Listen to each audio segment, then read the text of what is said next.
Bill Maher, one of our favorite comedians, he's certainly not my favorite comedian, but one of my favorite comedians because of the fact that he actually makes fun of people on both sides. No doubt Bill Maher, as we've said before, is on the left. Without question, he's on the left. He is a left-centered comedian. I mean, he, generally speaking, does not like Republicans, and it's pretty clear. He makes fun of them. But he also, over the course of the cancel culture, over the number of years, he's been making fun of them as well and really roasting them on his show.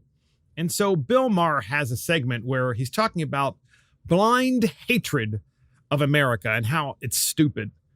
To blindly hate this country is just stupid. And he comes up with a lot of examples, but he does so by bringing in Afghanistan. And he does the kind of compare and contrast between Afghanistan and United States of America, and talks about how it's so stupid to blame America for everything and how America, it should be hated. It should be canceled. Everything about it should be revoked, suspended, changed. And he kind of puts the cautionary tale on there on why that should be the case. And then we're going to also tie into that the Babylon Bee that comes up with a new Babylon Bee about AOC and Afghanistan. It's really funny.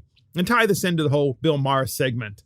And so first up, Bill Maher is talking about how we should stop complaining about America as the oppressor, right?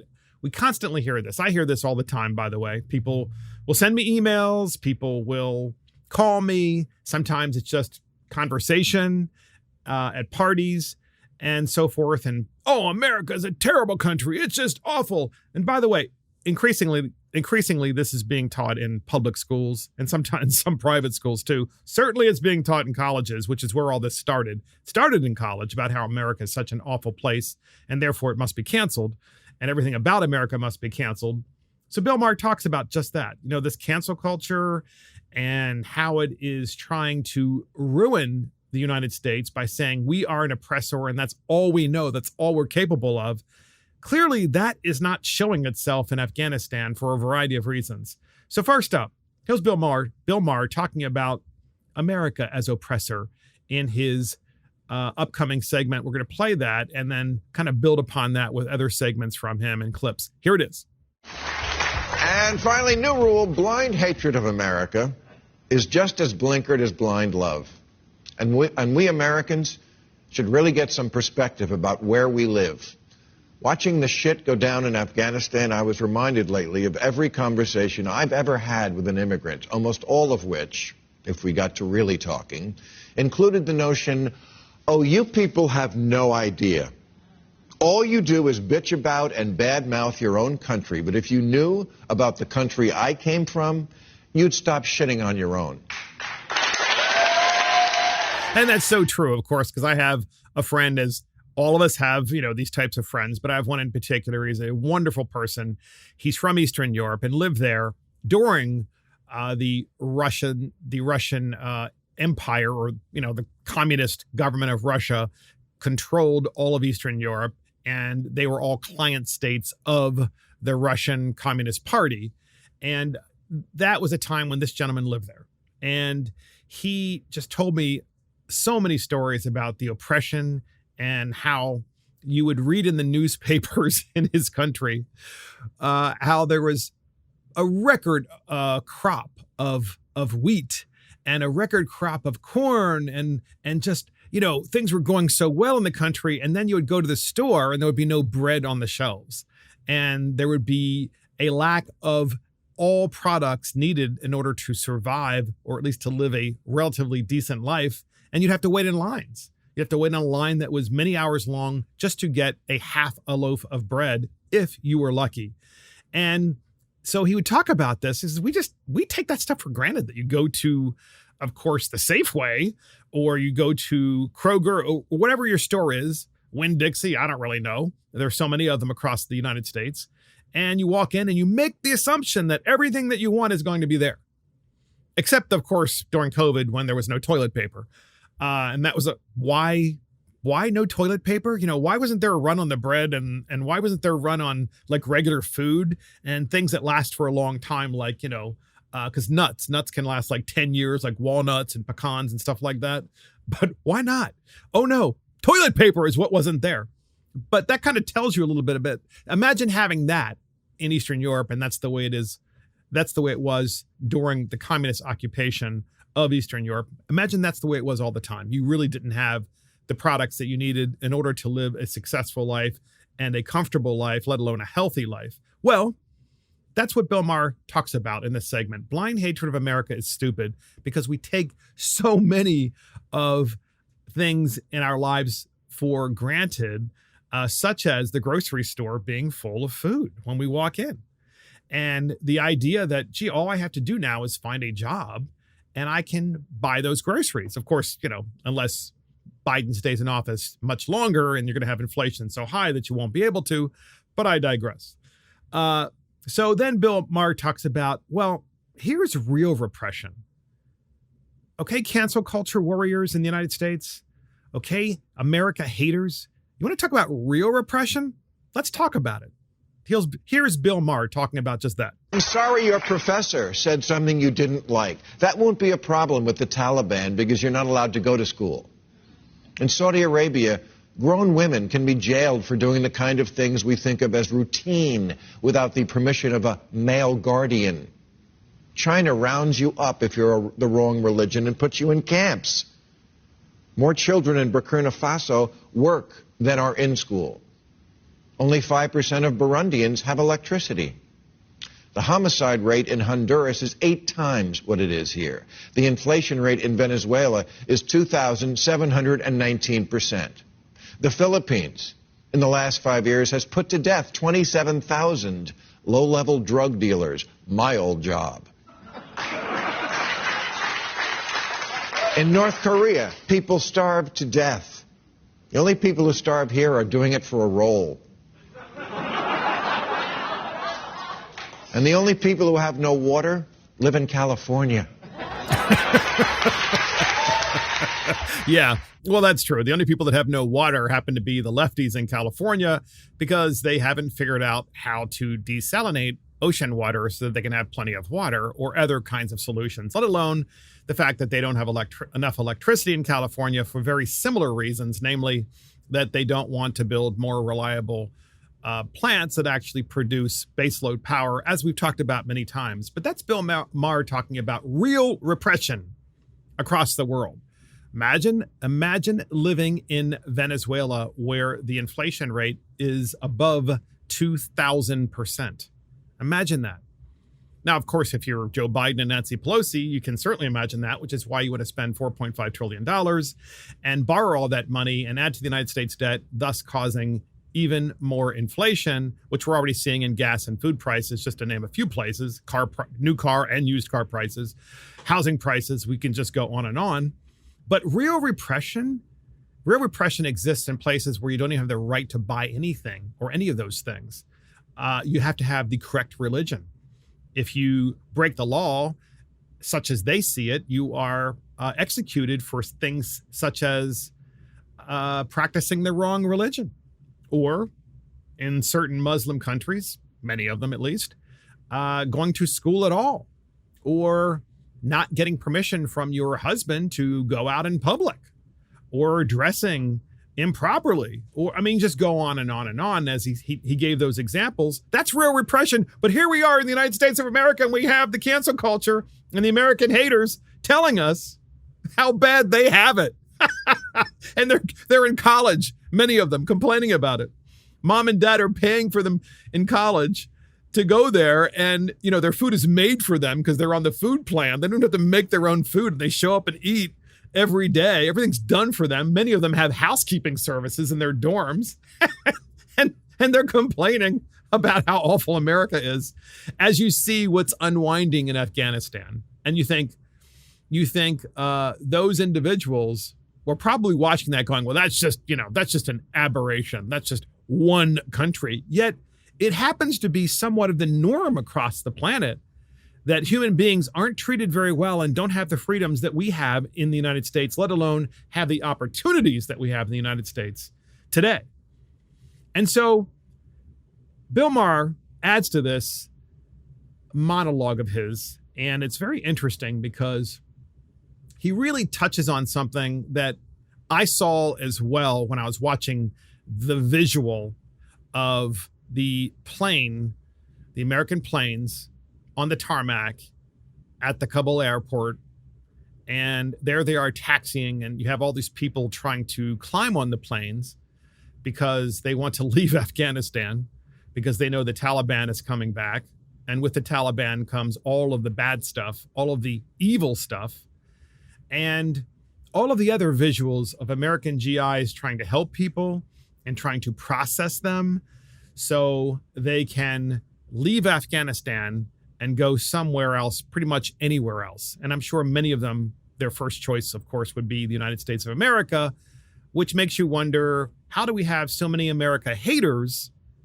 And how do we have such an active cancel culture in the United States, a culture that wants to cancel the United States itself and our Constitution and our Bill of Rights if we have so many others who want to come here? So Bill Maher talks just about that. It's pretty interesting, especially for a liberal to be talking this way, because you don't hear hardly any liberals speaking this way, especially elected officials who are progressives and liberals. And you certainly don't hear comedians talking this way because it's not allowed in the comedy world. You cannot talk about this in the comedy world. You have to talk about only people on the right and how bad they are. Not Bill Maher, man. He takes them on and listen up. Here it is. There's a reason Afghan mothers are handing their babies to us. Right.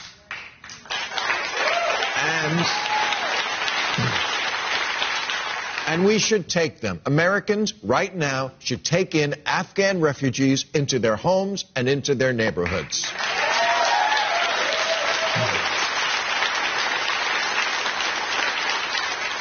And I'm sure everyone who just clapped is thinking the same thing. Yes, someone who isn't me should definitely do that. Yeah, somebody else. Somebody else should definitely do that, just not me. I think that's pretty accurate because that's especially accurate on the liberal side of the aisle, where it's, oh my gosh, we should let as many Afghans into the United States as possible, as long as they don't live next to me, as long as they don't live with me. And I think that's a very common thing and a very common theme among liberals in particular. And I think you will find that most of the charity organizations that are going to ultimately help, by charity, I mean true charity organizations, not government organizations or quasi-government organizations, but true charity organizations that are going to be helping are going to be probably Christian churches. That's my guess. And it doesn't work, though, that you have so many people who want to come here and at the same time say, as a progressive, that America is awful and I hate America and that this is such a bad place. And so this goes back to that visual that I was talking about right before you heard that clip from Bill Maher. And that is, yes, there are people on the tarmac. They're trying to climb the plane. They're trying to get on the plane. But how about mothers? How about the mothers in Afghanistan? The most important thing to every mother and to every father is their children. And that's universal no matter where you live on the planet. That is the most important thing in your life. It's always yourself first, right? That seems to be uniquely human. It's very human nature, part of human nature to think about yourself first until such time as you have a child. And then that child or your children, if you have multiple, more than one child, your children become everything. They come before you. That is what a good parent does. You always put them first. And what you never want to do is to put them in harm.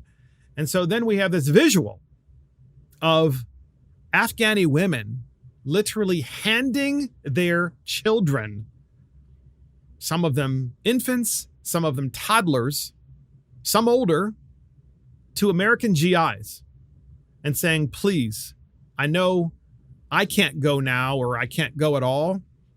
I can't leave this country now because I'm not allowed to, at least not at this time, but please at least take my children. No parent would willingly do that ever unless they feared for their lives and feared for the lives of their children and really truly wanted what was best for their children, which is an opportunity not just at survival, but an opportunity at a better life. And that is why America is truly and remains truly the shining city on a hill, as Ronald Reagan said. We are the shining city on a hill because imagine any other military in any other similar situation where mothers would willingly hand their children to the folks in charge of the military and the soldiers in the military. Do you think, for example, for 1 minute that any mother would hand their child to the Chinese military, which is like handing them to the Chinese communists? Do you think that's what their choice would be? Oh, I don't want my child to live here.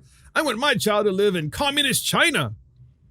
Oh, I don't want my child to live here. I want them to live in Venezuela. I want my child to live in North Korea. I want my child to live in Cuba. I want my child to live in any number of incredibly impoverished and unsafe African countries. That just doesn't happen, but it does happen with the United States of America. And it seems like it only happens with the United States of America. And maybe that comes with, in part, being a superpower. But you know what? This is a superpower that has a heart, because you see these other pictures of American GIs who are actually joking with and kidding with and kind of are surrogate parents to children. You see them interacting with the children. This is early on in the evacuation process where they're talking to the children, and this is before things got super desperate, and they're kidding with them. They're giving them some of their food, the GIs are. They're giving them some of the candy that they probably have. Maybe it was sent to them by their wives or by their own parents. And you see this and you think to yourself, what an exceptional country this place is where we live. We live in such an exceptional country. And here we are, we're the country that is delivering from evil Afghan refugees and children that mothers are willingly giving away. And there's no other place on earth, no other people on earth, no other government on earth that would do what we do and that would engage in this kind of activity. And that's why we are exceptional. And do you hear anything from AOC? Does anyone out there hear anything from Alexandria Ocasio-Cortez about this matter? Is AOC talking about America as an exceptional country?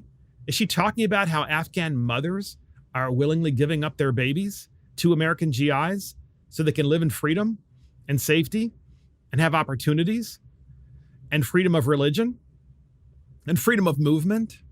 I mean, all the things that the cancel culture apparently wants to get rid of. And she's like the queen bee of cancel culture. And speaking of which, the Babylon Bee makes fun of her like crazy on this issue. So the Babylon Bee's latest, AOC, which of course stands for Alexandria Ocasio-Cortez, AOC goes to Afghanistan to warn refugees not to come to oppressive, racist America. That's the title of the story. And of course, this is satire, which is what makes them so daggone funny. And the story goes like this. Oh no, like, what are they doing? Shrieked AOC at her TV screen. Don't they know America is full of systemic oppression? I need to go save them right now. She's referring to, of course, Afghanistan. AOC then picked up her top secret squad phone. Get the squad together, she said. We have brown people to save. Of course, Afghanis are really white. She then assembled the squad in her secret squad jet and flew behind enemy lines to warn the Afghans to stay out of America before it was too late. Salam alaikum, my fellow austere religious BIPOCs, she cried through a bullhorn. Don't come to America. It's a trap. There are microaggressions and racism everywhere, and white people appropriating your culture. Please stay here where you'll be safe and your human rights will be respected. She then ran over to the nearest aircraft and tried to slash the tires, but failed due to her being small and weak and having no upper body strength. The Taliban then threw her in prison for being outside without a man, which is pretty darn accurate. And again, this is satire. The rest of the squad has petitioned Joe Biden to send in the military to rescue AOC. But so far, have been unable to wake Biden up from his nap. And that's the Babylon Bee's latest. AOC goes to Afghanistan to warn refugees not to come to oppressive, racist America. And that's exactly what Bill Maher is talking about.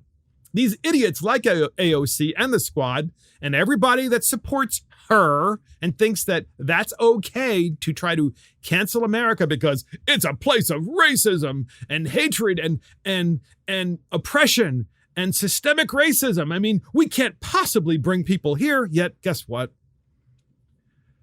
At least half of the planet would love to come here.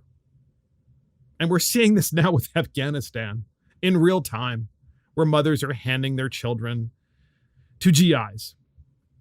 And so Bill Maher concludes this segment about Afghanistan and cancel culture and the haters of America by saying, what is the real lesson from Afghanistan? What is the real lesson?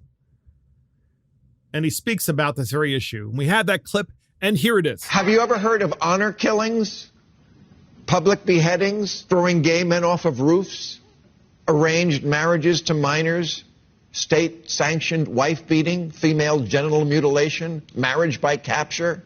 Because we have. What's the lesson of Afghanistan? Maybe it's that everyone from the giant dorm room bitch session that is the internet should take a good look at what real oppression looks like. Ask your maid. Ask your Uber driver. Ask the Asian woman giving you a massage. She'll tell you this place is Shangri-La, and not just because she works in a place called Shangri-La.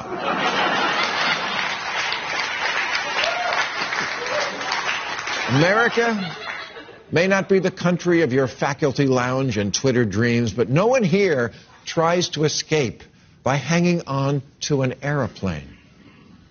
No. We wait till we're inside the plane to fight.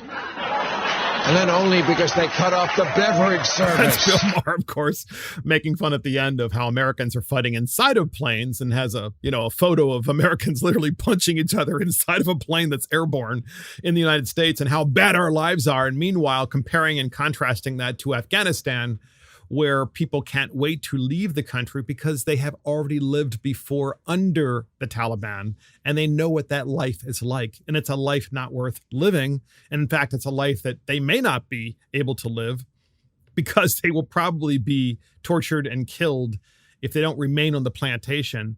And so Bill Maher did a terrific job to compare and contrast those who have blind hatred of America and the cancel culture with those people who are literally doing what I believe to be God's work in Afghanistan, namely the American military, in spite of the Biden administration not providing, as far as I'm concerned, any kind of plan or any kind of reasonable support to those individuals, but the American military.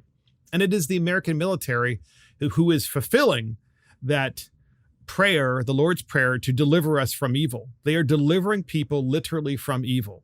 And we can't save everyone, we know that, but we can certainly save some people. And I know that there are people out there in podcast land. This is important, by the way.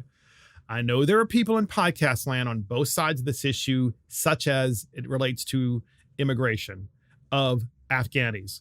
And I would agree with you, by the way, that we don't want to open our doors wide open and allow terrorists to intermingle with Afghani refugees.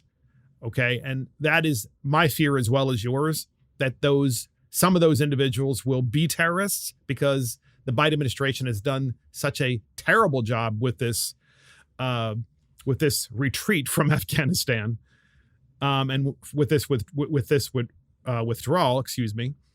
But nonetheless, we do have an obligation to bring people to this country, I believe, who have helped the United States of America. And we have an obligation when a mother hands you her child and says, I know I may not see this child again, but please give them a great life. We have an obligation to deliver these people from evil. And that's exactly what we're doing. And the idea that anyone in this country would say that we are not an exceptional country, because after seeing that, after seeing those clips, after seeing the video, how could you ever say that we aren't different from every other country on earth? Because we are. We are different from every other country on earth.